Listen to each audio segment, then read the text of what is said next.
Is it possible, living in this world with all the difficulties we face, that we can actually continue living here and connect to an ultimate connection at the same time? Can we learn how to do that? How to bring the living God into our lives now?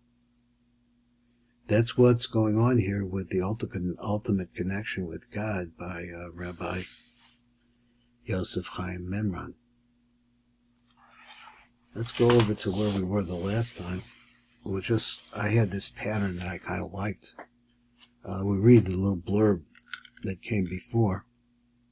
It says, if you look with an atomic microscope, he was talking about, to subatomic particles.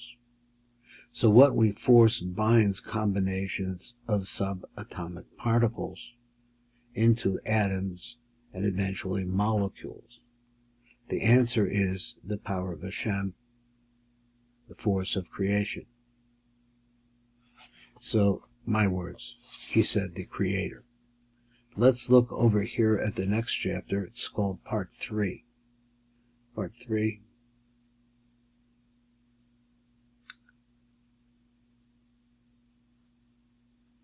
I'm a little trouble getting this in focus. Okay. He said, this is Part 3. It's entitled Thoughts. So he said, there is never a moment, God forbid, where there is absolutely no dvekus with Hashem. And Klal Yisrael, the Jewish people, and our representatives to Hashem, with dvekus. This allows the world to continue existing. He writes, as previously noted, the modulations of mind are through the process of thought. And thought travels along the directional boundaries between good and evil. Now think about what your mind is doing. And he says there's a boundary between the two. The two are not the same. There's not one entity there. It's good one way. So apparently he's saying there are boundaries between good and evil, but thoughts travel along that line.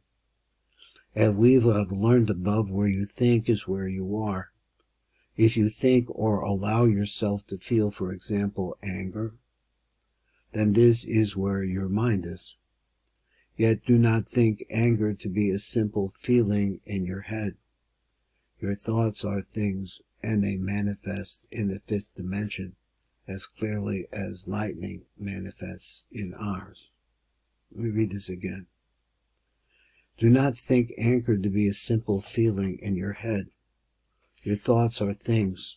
They actually have power. They're very powerful. And they manifest in the fifth dimension as clearly as lightning manifests in ours. Thus, when we think a thought about a specific thing, that thought manifests in the fifth dimension in the same non-physical area as all other similar thoughts. So he's saying here that thought is private and non-physical. So what would you say about it? And in other places he's saying that thought, the movement of thought, is faster than the speed of light. Now let's see what we're talking about. According to the latest theories in nuclear physics, going back here, where we're talking over there about subatomic particles, the smallest conceivable forms of matter are called superstrings. The super tiny forms of matter, millions of which make up a mere single subatomic particle. So here he's saying, to my mind, that the real power of the universe is in some place where it's physically very, very small. So these are said to be in the form of little superstrings. Now this is just a theory, but it's trying to talk about vibration, which I think he mentioned that before. What makes matter bound together and form different patterns is how these superstrings are said to vibrate. In other words, the superstrings are like the strings in a guitar or violin. When they are plucked, music is made and sound is formed. Thus, when these superstrings vibrate, sound is formed and matter is created. This is the great secret of of how holy tzaddikim are able to bring about apparent miracles in nature, using thought-focused kavanah and sounds of the holy alphabet. They simply create a picture in their minds of an alternative reality. Then they challenge the image of it into the power of speech. Now the word, I read it slightly wrong. Then they channel the image of it into the power of speech. In other words, they speak words of prayers or gazed at the Shema Kadoshim. Once the energy of the sound is activated, a change in the physical matter occurred at the subatomic level. A new reality is created. A miracle is performed. Now, let's go over some of the words here to try to understand it better, because we have lots of different kinds of people listening to the shiurim.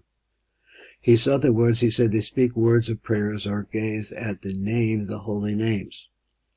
Now, there are many names which actually can bring us closer. I don't know how to use them myself, but they can actually bring us into tremendous Vegas with God. Now, that's what this type of Torah is really interested in. Once the energy of sound is activated, now the energy of sound is activated. Now, in order to be able to get to a place like this in your mind, you have to be very, very devoted to whatever practice sharpens you so that you can visualize this place and continually do it over and over and over again to a point where it actually starts to vibrate with you.